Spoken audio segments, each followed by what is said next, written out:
Also, our next guest is K.F.DeNICOLO.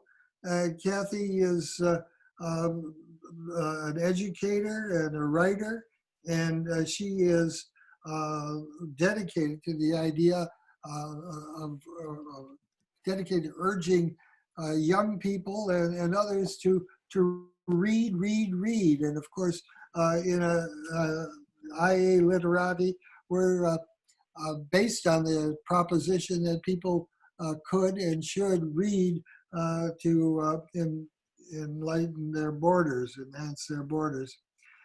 So Kathy has presented other times at IA Literati, and we're glad to see her back. Kathy, come in. Hi, Dominic. Hi, folks at Literati. It's so good to be presenting again this year, you know, and I saw the email that the 2020 Literati would be going on, and would I be coming there? I thought, yes, I'm going to be part of Literati. And I thought, now how am I going to do this? Because I was imagining at that point the problems just in getting down to the center, which was kind of a funny idea in 2020. Because when this time, you know, I'm imagining myself New Year's Eve, the clock struck 12, and I thought, 2020, this is going to be a great year for good vision, a great year for very promising things, wonderful roaring 20s, celebration types of activity. And I pretty much followed that wave like so many other people did until March, when the world shut down. And myself, as well as a lot of other people, probably still find what's going on just incredible.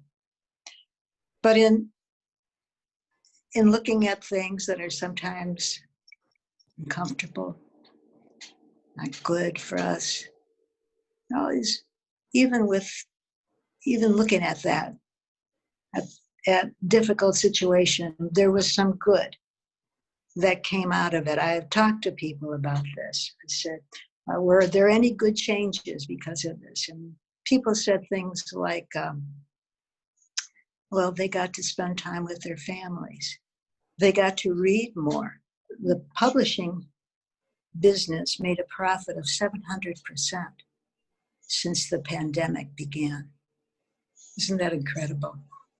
Anyway, like everybody else, I was trying to find some way to hold on. And of course, beginning with health and safety, beginning with the new realities and what that meant. And then as the time went by, I began to see my, not just my children, but all of the school children doing e-learning. And being in several professional organizations, one, I began to see that teachers were calling for help in creating materials. And I began to see that families, parents, grandparents, were calling for help as they sat down. You know, I don't know if this has happened to you, but just try and do homework nowadays. What they're learning at a much earlier age, my generation, your generation learned in college. And so I've talked about this being the smartest generation ever in so many ways. And what a surprise it is when so many families sat down to the table, scratched their heads and said, wow, these kids are very, very smart. And communities likewise reaching out to try and cover the gap, so to speak, that the shutdown particularly brought to our schools and e-learning. But from a different angle, I asked, well, what was the significance of this e-learning to me? And many years ago, I was a pioneer in bringing computers into the classroom, in teaching, preparing lessons, and lessons that a variety of students could understand. I've talked about being able to pitch a lesson, and I've taught this to teachers, being able to pitch a lesson so that people could understand it. Put things right inside their zone. What do they have a passion for? Some people have that passion for drawing. Some people have a passion for connecting with other people. And it goes on and on. But I could see the value of a computer and technology addressing so many needs in education. And so I wrote grants and got money for school district and et cetera. So I pioneered that. And at the same time, as the time went on, I began to be a sort of a prophet in terms that as I saw more and more people using computers, turning to computers, at the same time, I could see that they were losing touch with each other. I've come to the Literati several times and talked about this. You can see 4 people at a table and all 4 of them are on some kind of a device and not talking to each other. And so this bothered me, and I began to think very seriously about it. And when I did, I was looking for the best practices I could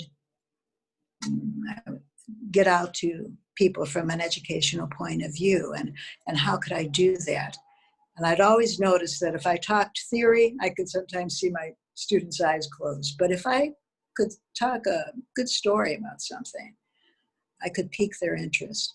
And so I began to write my first book called Connected: An American Homecoming. Because 1, I wanted to address this issue of technology and people becoming more distant from each other. 2, I wanted to talk a little bit about how people could use indirect teaching strategies, how parents could use these practices, how coaches could use these practices, a wider circle of literacy. And I thought, if I could write a story about it, which I did, a story that demonstrated some of these practices, then it would be out there.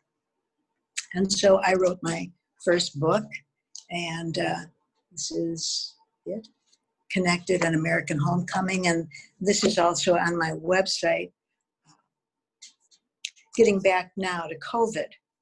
So when I heard that there was a need, the teachers needed help in having materials presented in terms of reading, I prepared an online course connected with my book that parents could use, that once again illustrated best practices, motivation, and would be helpful long after the COVID was just another bump. And I don't mean to trivialize it, because we have really come to one of those moments in history, a moment in history that I'm sure we will learn so much from. But to me, being the pioneer in technology, being the prophet, looking at the shortcomings, some of the areas of caution, and now coming around and writing once again an online course connected with my book, the perspectives that entailed brought me full circle in terms of promoting, as Dominic said, I'm promoting reading, trying to partner with the community to promote literacy. And the reason is so clear, couldn't be clearer. As you've heard so many people talking, when we take the time to share our stories, when we can get unplugged from our technology for a while. We get to take the time to look at some of the ways that other people can connect and get their points across. When we take that kind of time to communicate, we find that we are very inclusive with each other. We have the same problems, maybe wearing a different dress color, but we have the same problems. And when we start talking about that, we very quickly realize that we have very common solutions and peaceful solutions. And this is the reason I keep promoting read, read, read, and like that. And so I organized my book, Connected in American Homecoming, which is a family saga. It's the story of a young couple, 16 and 17, leaving their country in a time of war outbreak. Incidentally, 100 years ago, there was the Spanish flu. And there was a war going on and protests. And they came to America. And so what was being started in Italy was tested again in America. And it was tested really by each generation. You've heard so many people talk about that today, how their situations may have been a little different than other people's situations, but there were commonalities. And that's really what I wanted to get across in my book, Connected.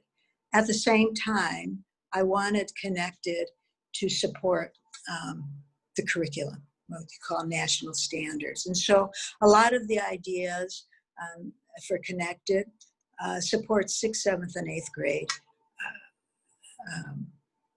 standards, national standards. It aligns with national standards. So that by reading this book, which is a fiction book, it gives a really fuller understanding to a student than picking up a textbook, let's say, and talking about the same things. So that was the beginning of my writing career as such. The second book I wrote because people came and they said, you know, Kathy, I would like to write. And to all those people that would like to write, I say, start writing. And they say, but I don't know how to start. Don't know how to start. So I wrote my second book, Sidekick. And Sidekick was written in response to people that said, I really, really want to write. I have a passion for it. I want to pass on stories to my kids, my grandkids. I want to tell them about things that are important. I want to have these powerful conversations, but I don't know how to start. And so Sidekick was a very user-friendly way to begin those kinds of communication.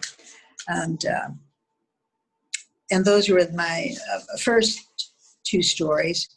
And now I'm in the process of rewriting, really, my third book. And my third book is called The Comeback. It was written going back to Terry's play. It was written as a play for the organization called Italian American Theater Chicago. And in order to support that organization, I submitted an entry. And then as time went by, I changed the Comeback from a play for adults to more of a play that involved a whole family. So it would be a very good family read. And so that people could begin sharing their ideas about very, very important terms. And the reason that I use some of these terms, I'll just read them off. It's called, I call it C8. And they're words like character and being connected and mind, body, and spirit. To be focused, I guess, is a way of looking at it. Words like community and communication with each other, getting unplugged, coaching each other, learning to recognize mentors, learning to be a mentor, working in collaboration rather than in a competitive way, because collaboration is an important term in the 21st century in terms of working with people throughout the world. And I wanted to promote critical thinking. I'm very disappointed sometimes when I stop and think that some of the programming that is being given or shown to our young people, because I think that it's sort of an insult to their intelligence, in that I think that it doesn't really promote higher level thinking skills. And so I wanted to really have people become proficient readers, not just understand something, how to put it together, or maybe how to apply it, but really go to the next step of using it to create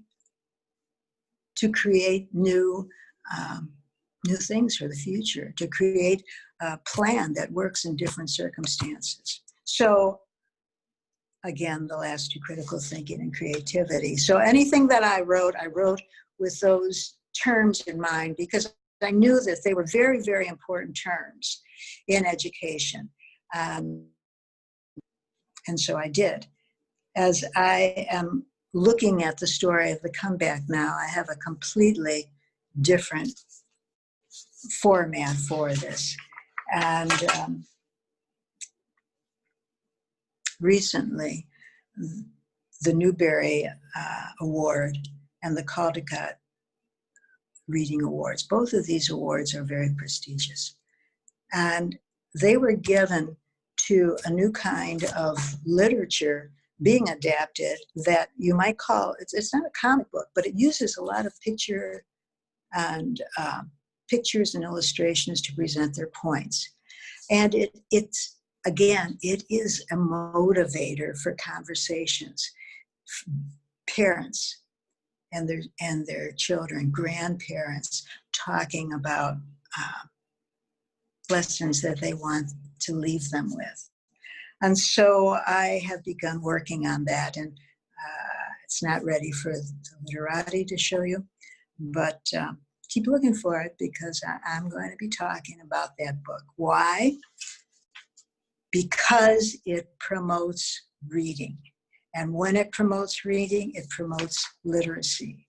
And when we promote literacy, we find that we have common problems and we have common solutions, and we can build peaceful bridges. That's why. So I wanted to talk to the young writers and to the people who love those young writers. So I wanted to leave you with 4 words. The first word is dream. Somebody asked me recently, when did you know that you were going to be a writer? And I said, well, I sort of knew when I was 6. Yeah, I liked books. I liked hearing stories. I liked the way my parents promoted reading in our home. And to me, I knew that it's something that I wanted to do. I wanted to write. That's one of my words. Another word is promise, because, each person, each student to me was always special. They each had a unique promise to share, but they had to keep their promises to themselves, and they had to find ways to develop their promises. And third, plan. Wishing doesn't make it so. My dad used to say, Kathy, the harder you work, the luckier you're going to get. And the last, of course, is mission. Make a plan, get out there, talk about it, work on it. It is your purpose. And each of us has a special purpose. And my purpose at this time is to promote reading, partner with the community, and find effective and easy ways for people to step into important conversations. I like to say I write little books with big ideas. So that's my talk. I hope I'm not too much over my time. Anyway, any questions for me? Yes, hi, Kathy. This is Anna again. Hi, how I are think you? we're getting lots of positive feedback. I do have several questions. And the first one is, do you think that the social network is promoting a form of illiteracy, that people read blogs and not literature or nonfiction works? Well, there's been a lot written about social media, and there's a lot of caution about social media, the miscues, not just for our young people, but the miscues for our population. We have to be critical thinkers, in looking at social media and the internet. So these one-word answers, we're plugged in. We want one-word answers. Technology is fast. That's the earmark of technology. So social media is very fast. People speak in one-word answers, in pictures, or in initials. So yes, I think that getting our young people unplugged and giving them time to get involved in a variety of reading and writing and staging and artwork are important avenues, getting them unplugged from the social media. There's been a lot written, so much written about the impact that social media is having on our society as a whole and on our young people in particular. Thank you, Kathy. We're running behind, but I do have another question here. No, it's okay. I do have another question here that I think is an important one. It says, do you think your stories would be best read out loud among family members, friends, and clubs? I am trying to promote reading aloud as an activity and as one of the tools that we can use to get our young people unplugged. I'm trying to promote this as a fun activity when you have young people over, and I am very interested in avenues where stories are read aloud, stories are brought to life in play form, and where young people, in my new story, The Comeback, people can exchange roles. So in one chapter, it's very short, you may have this role of a parent, and then in chapter 2, you have the role of one of the children.